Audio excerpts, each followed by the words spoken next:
Good afternoon. Good afternoon. Can you hear me? Well, my fellow panelists, quite a large number. At the rate we are going, we might have more people in the panel than in the audience, looking at the number of people who have gone out for tea.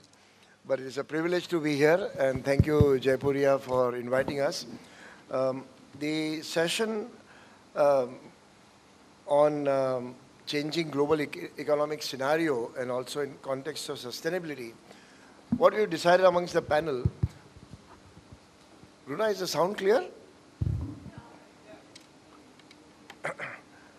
That we will share our individual views for 5-6 minutes only, and then we'll go in for interaction so that at least we get some mileage out of learning for the time that we invest here. So in the first place, the word sustainable, I would like to very much question the word, why should we at all sustain? So contrary to what my friend, previous speaker was mentioning, there's no need to sustain if it doesn't serve the purpose anymore. And it sounds very transactional, but at the end of the day, if you look what serves purpose should be sustained. So if you look at, you remember Walkman? How many of you remember Walkman? Quite a large number. It served its purpose. Gupta Sahab, how do you remember Walkman? Gupta Sahab, how do you remember Walkman? I'm just joking. So Walkman lived its life till iPod came in. The point is that nothing can be sustained because you want to sustain. It must be sustainable. Otherwise, something will replace it. If you look at loyalty, the word Anand was mentioning, I do not put any value judgment on young employees leaving quickly. I don't look at it that way. Having headed IBM and Motorola, where we had a lot of millennial workmen, we did not look at them leaving early as an act of disloyalty.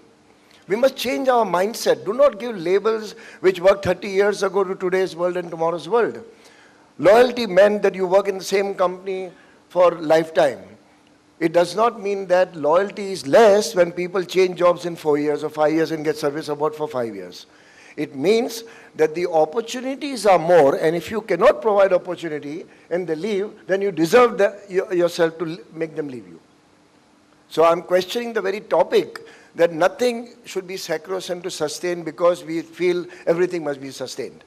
Now, if you look at how shift in power and expertise has moved across the globe, technical advancement has changed complete way international scenario, global scenario works. I spent half my life with Unilever, many years in East Africa, Kenya, Tanzania, and Uganda. And at that time, these countries are far less advanced than what we see in our place. But if you go to the remotest village in a place called Kisumu, the village woman goes to buy kerosene oil, gives a mobile phone, which is only a small numerical mobile phone, to the shopkeeper. He punches some number and gives her a can of or a bottle of kerosene. No money exchanged. In a village where illiteracy is almost 98%. M-Pesa it's called.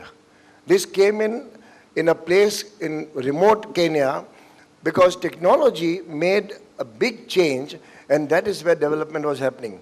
If you look at economic power, the way it has moved, in Shell, where I spent years in Malaysia and Brunei, we used to do something called scenario planning. And to my young professionals, I would suggest you read up scenario planning. If you're looking at future, how to handle future, how to plan for it, scenario planning is a strong tool. Way back in the late 70s, one of the scenario plan had anticipated, what if Russia breaks up? And when Russia did break up, Shell was ready with a plan how to handle that. The consumer base has changed. Complete change of shift has happened in terms of consumer base and also political philosophy. Now, when you look at globe as a village, even the manufacturing hub has moved. So you manufacture certain things in one country, certain things in the other. Same product is manufactured in pieces. What I'm trying to allude to is that the global world has shrunk, both geographically, commercially, and emotionally. And when it has shrunk so much, then we did not worry about which boundaries we are living in or which boundaries we are restricted by. The mobility of workforce has been the biggest impact. And today you see how mobility is not guaranteed. There are 32.3% less people applying for US H-1B visa this year than they did last year. A dream destination suddenly is no more attractive. So the point I'm making is that nothing is sustainable if you cannot deserve to be sustained. If you look at the part about moving out for future, how to do, I would look at only 3 points. One, the world is moving towards collaboration against competitiveness. Look at ASEAN countries. Free trade between Cambodia, Vietnam, goods move, people move without much restriction. I'm not quote other geographies for that, but the movement is clearly happening towards collaboration against competitiveness. Niche positioning is becoming important. Rather than do everything yourself, finding a niche market, both professionally as individuals and as economy or a global economy. And then comes the whole idea of how do we leverage innovation and technology. In India, we have an advantage. We call it something called Jugaad. And that Jugaad is actually impromptu innovation, which is not talked about. But again, Jugaad from sustainable point of view is not sustainable. It serves a purpose at that point of time. It serves it well, but it cannot be sustained. So somewhere if you want to sustain, then something has to be institutionalized. So with this thought, may I invite my next colleague, Deepak, to share his thoughts.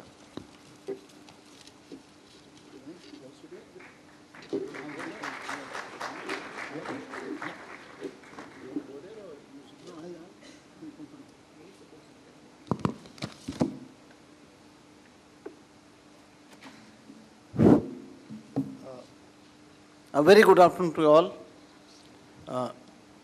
At the outset, I congratulate Jaipuria School of Business and all the mentors, anchors, dean, director sir,